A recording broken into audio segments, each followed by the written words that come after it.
When you look at the modern Middle East, you see a map that's been constantly redrawn. Think about it.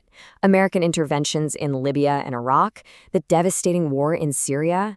Borders shift and foreign influence is everywhere. But right in the middle of all that chaos, there's one nation that seems to be a constant, an untouchable puzzle: Iran.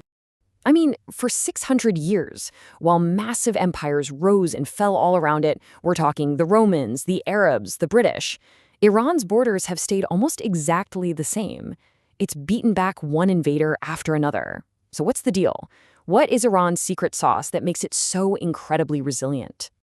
Well, to really get the answer, you have to shift your whole perspective. You gotta stop thinking of Iran as just another country on a map. Instead, you need to see it for what it really is: a giant, natural fortress built not by people, but by geology and history itself. Okay, so every fortress needs walls, right? Well, Iran's walls are some of the most impressive on the planet. And they're not made of stone or concrete. They're made of mountains, deserts, and swamps. Let's break this down, because it's pretty incredible. To the south and west, you have the Zagros Mountains, this massive wall blocking any approach from Iraq. Up north, the Elburz Mountains seal off the whole Caspian Sea region.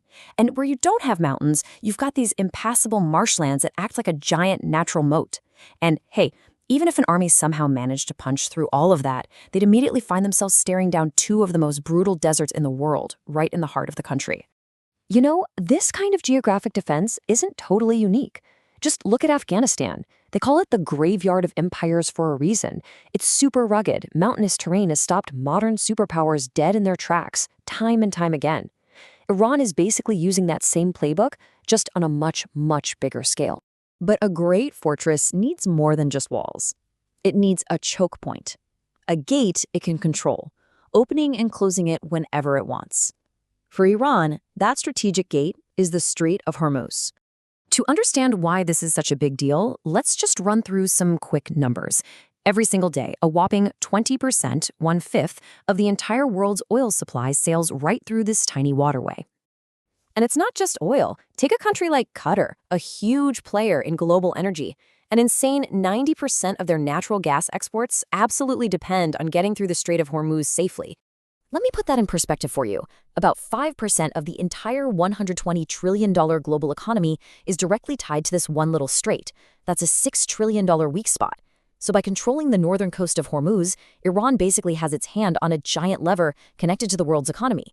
It's a defensive tool that gets everyone's attention fast.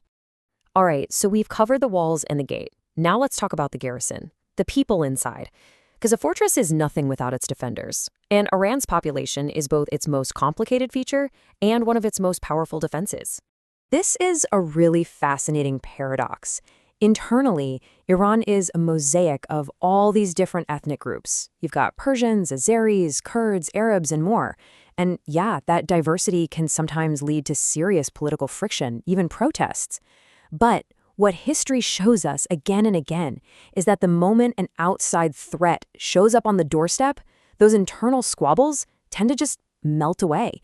They're replaced by this incredibly powerful, unified Iranian nationalism. The absolute best example of this was the Iran-Iraq War back in the 80s. Saddam Hussein invaded, and he was banking on the country breaking apart along ethnic lines. He figured Iran's Arab minority would just side with him. What happened was the exact opposite. The invasion lit a fire under the entire nation. People from all different backgrounds rallied together to defend their homeland, and it forged a stronger sense of Iranian nationalism that lasted for a generation. Okay, so we've got impenetrable walls, a strategic gate, and a garrison that unites against attack. But there is one final, almost overwhelming layer of defense that makes a conventional invasion a total logistical nightmare: pure, simple size. And this brings us to a really important military idea called strategic depth. The concept is pretty simple, actually. A country that's huge and deep can basically trade space for time. It can let an enemy advance, take that first punch, and all the while the attacker's supply lines are getting longer and longer and more vulnerable with every single mile they gain. And Iran has strategic depth in spades. We're talking 1.6 million square kilometers. This is not a small country. To give you a better sense of that scale, its landmass is more than twice the size of Pakistan. So just try to imagine you're an invader for a minute. First, you've somehow got to get your army through those mountains.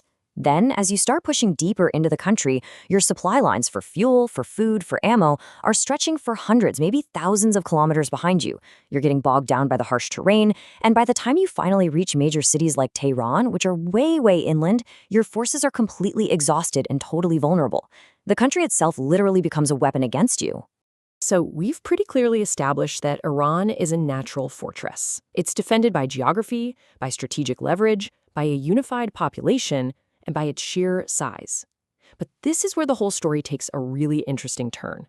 Is it a fortress, or is it actually a prison? We've gone over the pillars of its defense, right? The tough geography, the control over the Strait of Hormuz, the nationalism that kicks in against outside threats, and that massive strategic depth.